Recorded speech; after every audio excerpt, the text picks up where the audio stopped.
Hello friends, आप सबको शालू का नमस्कार। कल कहानी में मैंने बताया था कि दिल्ली में जो इंतज़ार कर रहे थे, तो इंतज़ार कितने तरह के होते हैं और इंतज़ार का फल कैसे मीठा होता है। और वाकई में सही कहा है कि इंतज़ार का फल मीठा होता है। फल मीठा था और सब दिल्ली में सब लोगों ने बहुत ही एंजॉय किया। बहुत ही सबको खुशी हो गई कि हमें लड़का मतलब मिल गया। बेंगलोर में मेरे जेठ जी और बड़े भाई साहब इनके और मेरी जेठानी कल्याणम्मा, इन दोनों को भी बहुत खुशी हो गई कि तम्मा बोलते थे तो तम्मा को लड़का होगा। तो बहुत ही मतलब सब जगह एक खुशी का माहौल हो गया। तो उसके बाद यहाँ जो है शालू कितने रोल निभा चुकी थी। शालू ने पहले अपनी एक बेटी का रोल निभाया, दूसरी बार वो किसी की बहन हो गई, तीसरी बार किसी की पत्नी हो गई और चौथी बार माँ बन गई।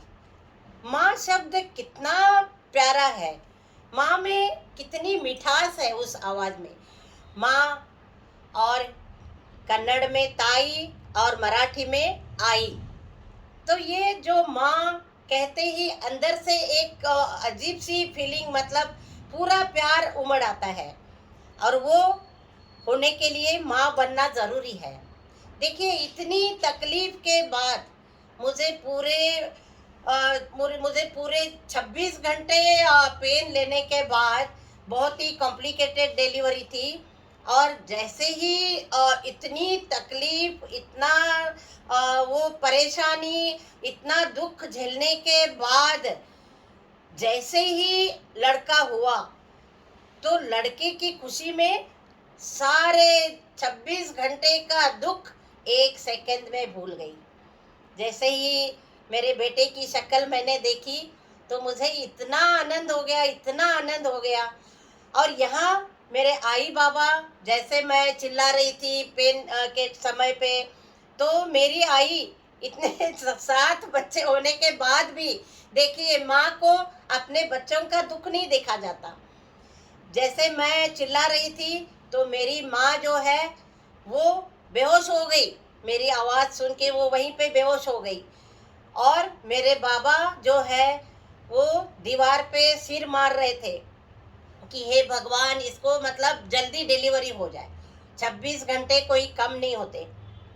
26 घंटे के पेन के बाद जो खुशी सबको हो गई।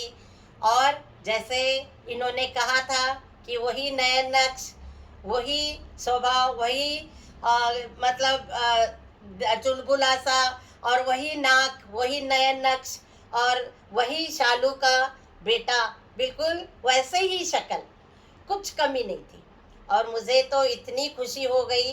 देखिए, माँ बनने के लिए 26 घंटे का जो पेन था, जो तकलीफ थी, मैं आपको बता नहीं सकती। इतनी तकलीफ के बाद जो बेटा हो गया, और एक सेकंड भी नहीं लगा। जैसे मैंने अपने बेटे की शक्ल देखी तो मुझे वाकई में बहुत खुशी हो गई, बहुत खुशी। सारा गम मैं भूल गई। कहते हैं भगवान ने जब माँ बनाई तो भगवान खुद भी पछता रहे थे, क्योंकि जो तकलीफ थी वो माँ ने ले ली, जो बच्चों की परेशानियां थी वो सब माँ ने ले ली, जितनी भी समस्याएं, जितना दुख और परेशानी, सारी बच्चों की जो थी वो सब किसने ले ली? अपने माँ ने ले ली। तो भगवान उस समय उनको काम नहीं था। भगवान को कोई याद नहीं करना भूल गया कि भगवान की जगह पे कौन आ गया? माँ आ गई। तो आप देखिए माँ कितनी महान होती है। और वो माँ मैं बन चुकी थी और मुझे उस माँ बनने का बहुत ही खुशी थी और बहुत ही आनंद था। आई बाबा और घर में मेरी दीदी, मेरी ताई, मेरी ताई बहुत अच्छी, बहुत ही अच्छी, बहुत प्यारी। इतनी उसमें डेडिकेशन थी, इतनी फीलिंग्स थी उसको, मतलब उसको भी मैं एक बच्चे के बराबर थी। जब मैं छोटी थी तो वही मेरे को नहलाना, और चोटी बनाना। वो कहती थी कि तुम्हारे बाल अच्छे थे तो मैं 2 चोटी करती थी बचपन में, सारे ड्रेसेस मेरे को सिलना। मतलब मेरी ताई ने जो मेरी सेवा की, मैं उसको जिंदगी भर नहीं भूल सकती। तो ताई का जो बड़प्पन था, आई का प्यार था, और बाबा ने और आई ने इतनी सेवा की, वो शायद दुनिया में और कोई नहीं कर सकता। वो आई बाबा की सेवा उन्होंने कैसे की और कितने अच्छे से की, वो मैं आपको फिर कल बताऊंगी। कल फिर मिलेंगे, और तब तक के लिए फिर नमस्कार।